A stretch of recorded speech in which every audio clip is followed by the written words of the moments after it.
Imagina você, tá? Imagina você. Você criando ali indicadores para você avaliar o nível de serviço. Tá? Você vai chegar com certeza em alguns indicadores padrões ali de mercado. Você não consegue fugir muito desses indicadores. Que é o TIF, On Time in Full, são os pedidos que você entregou no prazo correto e completos, ok? Ou o OTD, On Time Delivery. Então, se você prometeu entregar um pedido em uma determinada data e você entregou nessa determinada data, você cumpriu ali o on-time delivery, baseado na promessa de entrega. Tá? Estou falando desse indicador como promessa de entrega. É outro indicador que você pode usar.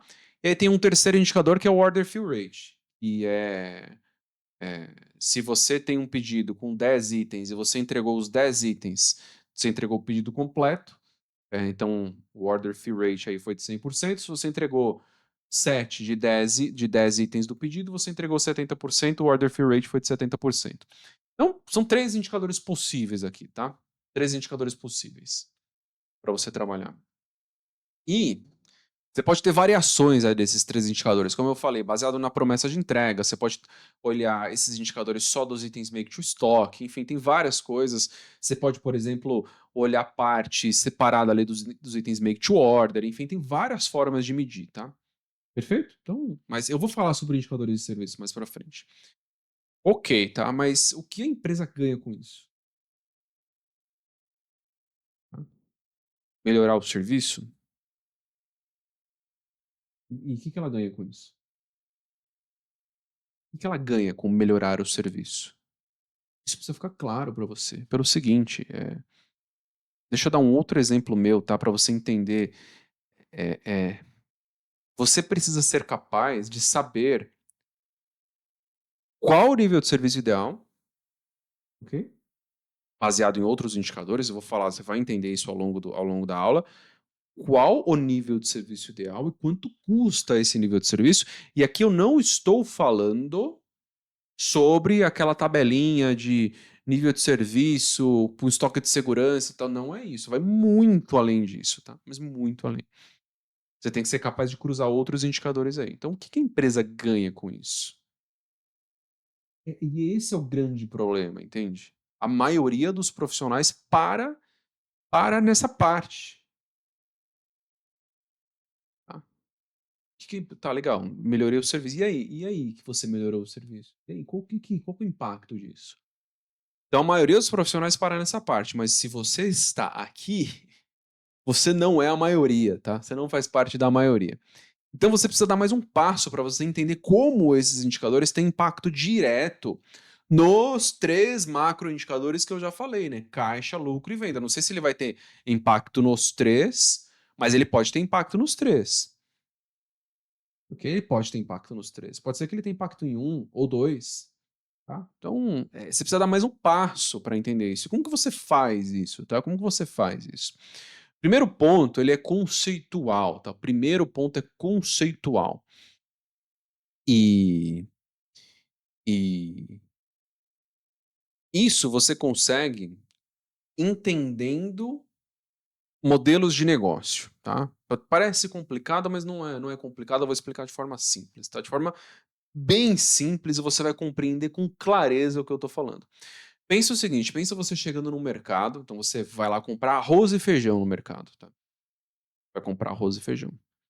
Você escolheu o mercado, se deslocou até ele, entrou no mercado, caminhou até o corredor surpresa, não tem arroz e não tem feijão.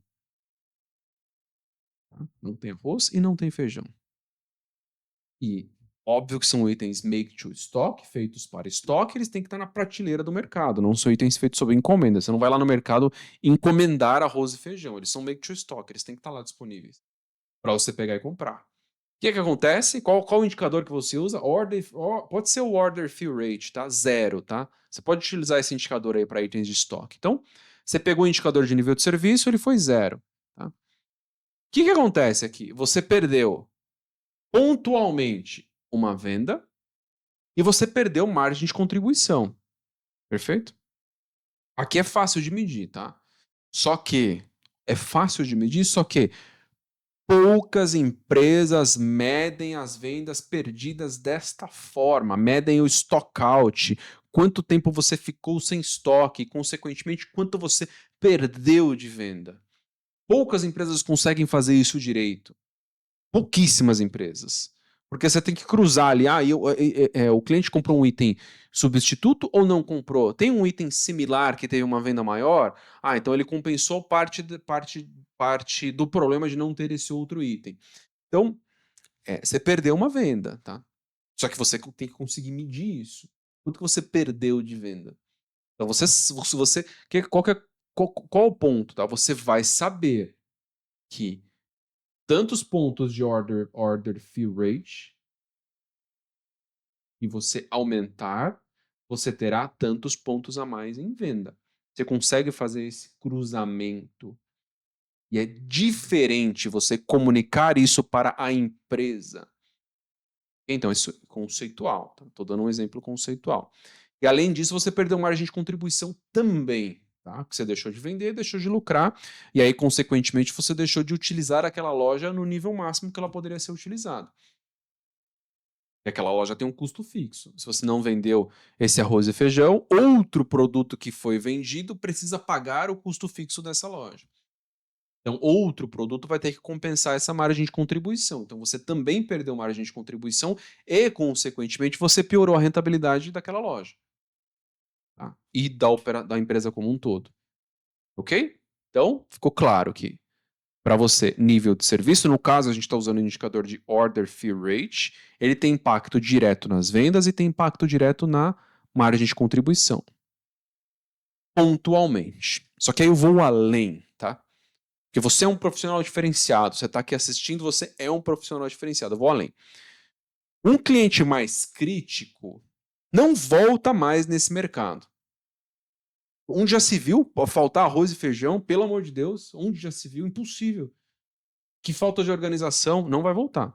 Então você perdeu um cliente. Portanto, você perdeu a recorrência. Aquele cliente ele comprava arroz e feijão ali o tempo todo. Então você perdeu a recorrência. E se o cliente, vou fazer uma conta aqui, você tem que ter essa conta, não é que você tem que ter essa conta, né? O mundo ideal é que a empresa onde você trabalha e você estimule a empresa a fazer essa conta, tá? Um cliente, vamos supor que ele permaneça na empresa durante 12 meses. O prazo natural ali é que ele permaneça durante 12 meses. Depois, por uma razão desconhecida, você perde o cliente, tá? Mas a média é 12 meses. Então, nesse caso, você perdeu 12 meses de venda. 12 meses de venda. E claro que 12 meses é um número aleatório aí que eu estou colocando, e esse número aleatório ele pode ser influenciado pelos problemas de nível de serviço. Pelo problema de um order fill rate baixo. Ok, mas você perdeu 12 meses de venda nesse caso. E 12 meses de margem de contribuição, e aí você vai ter que compensar isso, aí os seus custos aumentam, enfim, você tem que conectar tudo isso. E aqui, você já começou a ter uma ideia de como... Não estou achando o ponto ideal do ar aqui, enfim. Ou eu congelo ou eu fico com calor. Aqui você já começou a ter uma ideia de como você conecta essas pontas, entende?